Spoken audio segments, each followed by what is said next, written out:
studied abroad in China this past summer.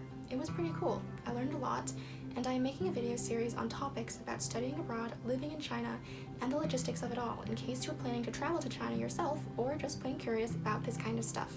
Enjoy!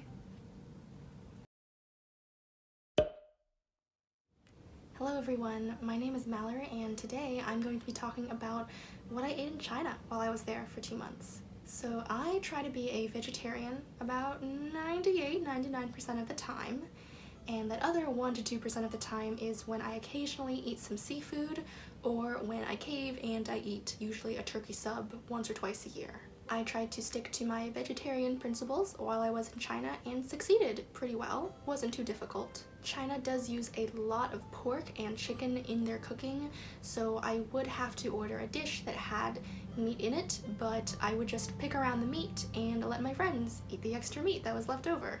When it came to seafood in China, I just ate it. And I mean, I like seafood, I just don't have it that often here in the States, but when I was in China and seafood appeared, I was on that. One time I had some lamb-based broth when we were at a restaurant in Xi'an, and that was the most adventurous I got. I did not actually have any lamb meat, it was just the soup stock that was from lamb. I had a couple times these delicious home-style restaurant-made potato chips at one of our favorite local restaurants near our university in Qingdao that were delicious, but they did have some bacon flecks on them, which people made sure to tell me, oh, I think there's some bacon on here, Mallory. I was like, it's okay. With really just a tiny amount on the chips anyway, I just kind of was like, you know what? It's gonna be fine because I want to eat these potato chips. And then one time I ate a tiny bit of pork that was in my ramen noodle bowl when I was kind of stressed out, tired, in my feelings, was eating alone for dinner at the dining hall, and just looked down at my bowl and I said, you know what, I'm gonna eat this. And so I did. But that was really as adventurous as I got in China. Like, that's literally, I just listed the only meat that I ate in China. I think I did pretty well in China, eating as close to being a vegetarian as I can.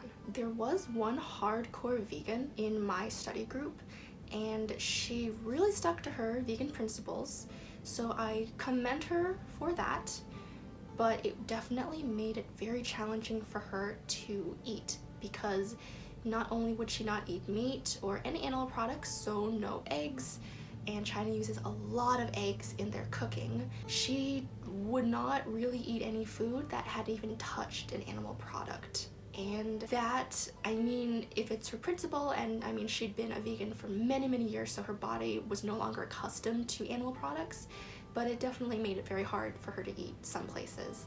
And the fact that I would get a dish that had pork or chicken in it and would just eat around it wasn't necessarily ideal for me, but I was just trying to eat and be satisfied and full. That I think it really depends on how far you're willing to go with if you're a vegan or a vegetarian. Having this specific food restriction that she was making sure to stick to did make it sometimes a little awkward at restaurants that we ate at. I'd have to explain, oh, she's a vegan, she doesn't eat meat or any animal products. Veganism is not really widespread in China yet, and for the most part, people really only understand food restrictions if they are health related. So with that being said, if you are a vegan, I would suggest when you are talking to waitstaff about modifying the dish that they're going to give you that you're ordering, try to tell them that you either have an allergy or it's an actual health concern, because they will just be like, okay, this could make them very sick, we won't use that, versus just saying, oh, I don't eat meat because I love animals too much, is just confusing for a lot of people in China. But do what you need to do, but just be aware that China's outlook on veganism and vegetarianism is quite different from how we view it in the West. We did actually find a really great vegan restaurant in Qingdao that we actually went to for this vegan girl's birthday, and that was awesome because as the vegan in the group and the vegetarian in the group, we got to eat salad and avocado, and I was living. Like, we were both living for that, and nobody else really understood why we were like, oh my god, it's a salad, it's an avocado. Even though I think they did enjoy the food a lot, it just was really nice to have a break from all of the very heavy, very starchy, very oily food that China uses a lot, and just have something lighter and fresher. You can't really find salad in China, and you certainly can't easily find avocados, so it was really nice going to this vegan restaurant. Otherwise, while we were in China and we ate out, we got all of the pretty classic, typical Chinese cuisine dishes, you know, noodles and rice. We had dumplings, we had baozi, steamed stuffed buns, we had all types of vegetables, especially eggplant was a really delicious one. There were lots of sides of pickled garlic that I liked, and we had a lot of soups, and we had tofu, and there were all these side dishes, cabbage, you know, there's a lot of food that you can eat in China that comes when you are ordering a big meal for everyone. And we ate pretty well in China, and everything was delicious. At the dining hall at the university we stayed at, after we all tried out various things that they offered, I think everybody pretty much settled on things that we found that we liked, and then we just had that every single day without fail.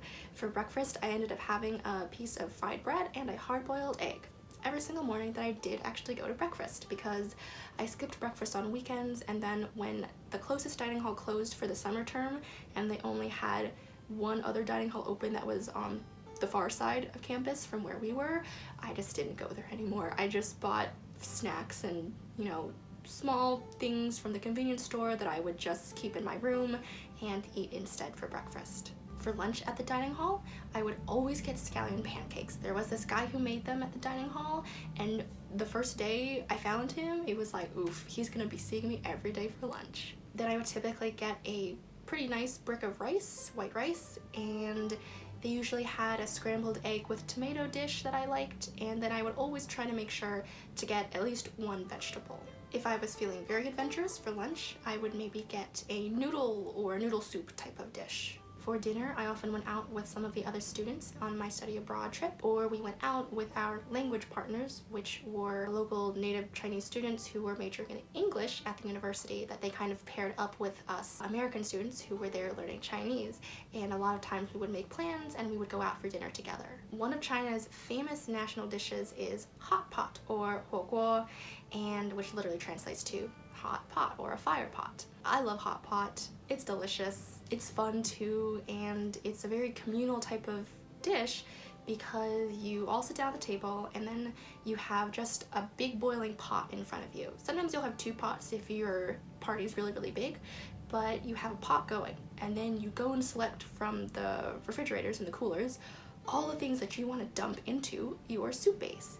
So it's really fun, it's really interactive. It can be a fight between people with your chopsticks to like fish around and get, you know, oh, the mushroom you want, or the egg that you want, or the fish ball that you want, etc. And typically, a very traditional hot pot, it'll be divided, and one half will be spicy and the other half will just be the normal soup broth. So therefore you can control if you want to dip into the spicy side or the not spicy side. Malatang we also had a lot, and it's similar to hot pot in that you can throw in whatever you want into it, but malatang is nice because what you do is you go to the cooler section with a bowl, you put in what you want in the bowl, and then you give it to the cooks who then cook it up for you, and then you get your own individual soup bowl. So it's really nice because you can control exactly what you know you're gonna eat, what you like to eat, and then you have just your own bowl. So it's really fun making your soup bowl, your malatang, but it's not quite the same as a communal hot pot dinner or lunch, etc. Malatang is basically your own personalized soup bowl. Besides authentic Chinese food, I actually ate quite a bit of Korean food while I was in China. There were a bunch of Korean restaurants in the area,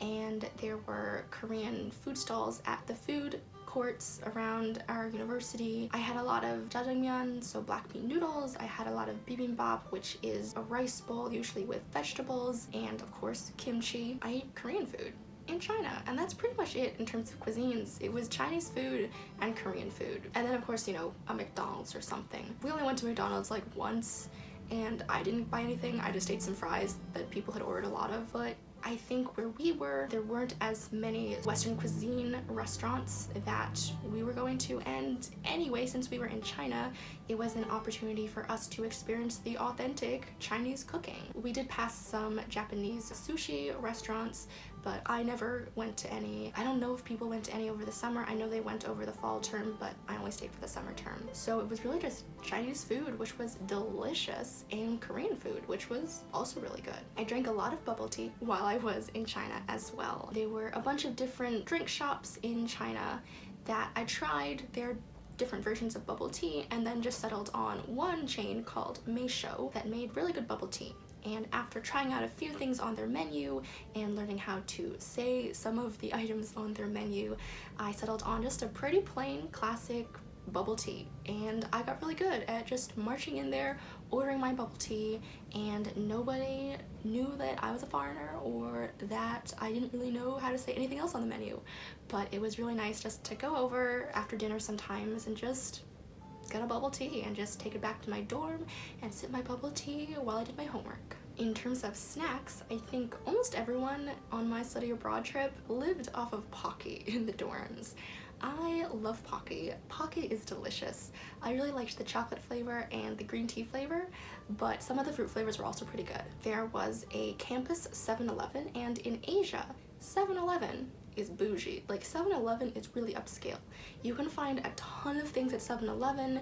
Things are a bit more expensive than your local supermarket, but 7-Eleven had a lot of very sort of Western style food and drinks. So they had these packaged little croissants, they had apple juice, I'll talk about juice in a moment, and they had lots of pre-made food, so you could just literally buy lunch. They had hot food, so you could buy something that then the staff would heat up for you. The 7-Eleven was really, really nice on campus. It was small, but it had awesome things. You know 7-Eleven is upscale when they had a freezer of Haagen-Dazs ice cream. So we would go to 7-Eleven sometimes and just stock up on food and snacks. With juice in China, you can find juice, but you have to hunt for it a bit, and like I said, at the 7-Eleven, they had these really small bottles of apple juice that we found almost at the very end of our summer trip, and we found this apple juice and it tasted like apple juice. It was very expensive too, and it was a really small bottle, but they had apple juice, and this was like amazing because you can typically find what they call orange juice in China, but it's not exactly orange juice, and sometimes it's also labeled as syrup of plum. And it's not really a syrup, and it's not really plum juice.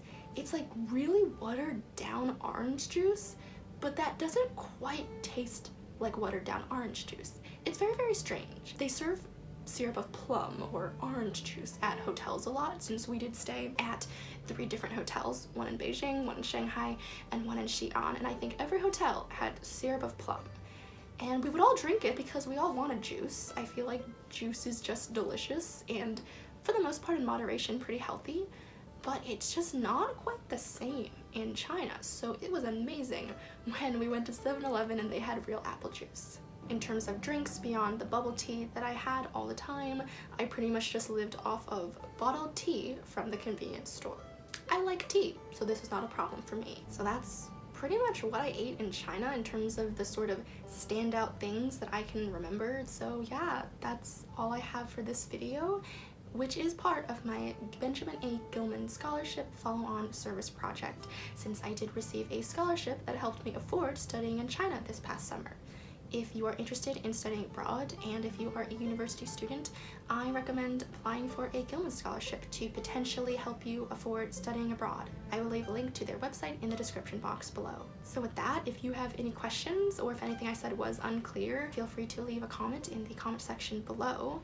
If you liked this video, please give it a thumbs up and share it wherever you see fit. And if you would like to continue seeing more videos from me in the future, just hit that subscribe button. Thanks for watching. I will see you all in the next video, so in the meantime, stay fabulous.